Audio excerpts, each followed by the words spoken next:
The film is called The Invisible Man, written, directed, and produced by horror filmmaker Lee Wynell. And you know how I feel when someone wears too many hats. This film stars Elisabeth Moss in the character of Cecilia, the young woman who must get away from her tech-savvy boyfriend Adrian, who's played by the very handsome Oliver Jackson Cohen. Now, Adrian is a tech-savvy person, so when he mysteriously passes away, Cecilia believes that he's come back to haunt her as the Invisible Man. And you know, when you have an invisible man, things like this happen. Oh! Did you just hit me? Did you hit me?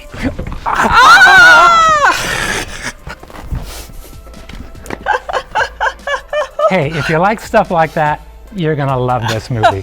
To me personally, it got a little old, and I didn't think it was all that scary. This film, The Invisible Man, was #1 at the box office last weekend. Go figure. I mean, 49 million. Yeah. Pretty amazing. Yeah. But what I actually did like this film, and I'll tell you why. I mean, first of all, it was a thriller. I was scared. It was about domestic abuse, which, as we know, is such a timely matter now and Yes. has been. It just came out the week Harvey Weinstein was put away. So, and thirdly, I thought Elisabeth Moss was, this role was made for her. She is just so gripping, so believable. She's good in this. There's no question that she is good in this. So I'm going to back up to some of the things you talked about. So, talking about the horror and the scare part of it. I mean, there were a few places where I jumped.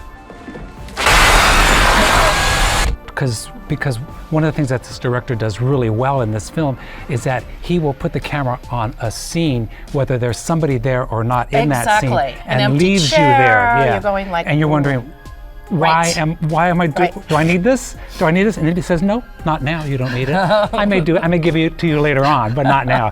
That works really well, right? I really like that part of it, and she's good in this. But the things that I got lost in is, first of all, the boyfriend Adrian. We really don't get to see who he is until much later in the film, and I want to know.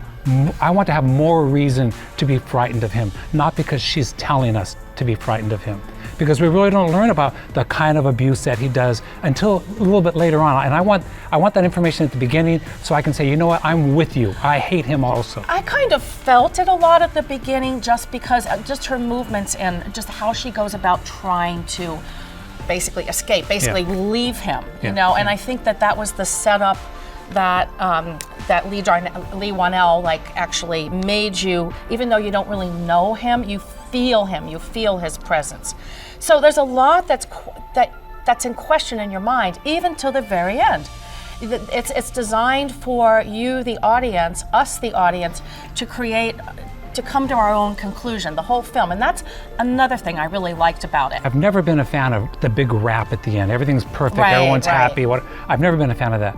But in this film, I walked away. First of all, by the time we got to the end, I was like, thank you, I'm glad it's finally over. And then who is the Invisible Man? Maybe that's the whole idea, is we don't know who it is, but they just, I need something. Well, let's not tell them too much. Of course not, we're not going to tell them, right? But I wanted something, and I didn't get it, and I just thought, of course I didn't get it. Right, that's what this movie's about. Well, and I think a lot of the scenes were like way overplayed. There's like, why is she going there, and it's why is she at home at night and it's all dark? Every room is dark, you know, things like that. And speaking of that, so her good friend is the cop, the police officer, right? Oh, Aldous Hodge. Aldous Hodge. Oh my God, right. He was great. First of all, there is a scene where he is talking directly to her, and he doesn't have a shirt on, and he leans forward, and he kind of does this, and this guy is built. Oh, you see is this body that kept my interest throughout the whole film. It's hard to beat that. And then those eyes, right? And he's a great everything. actor.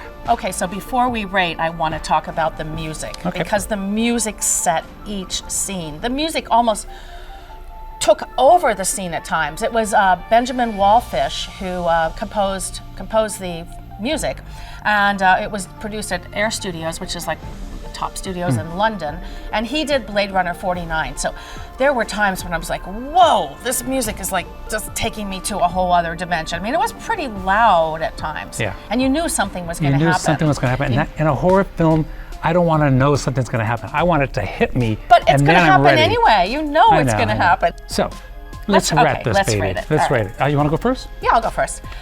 Okay.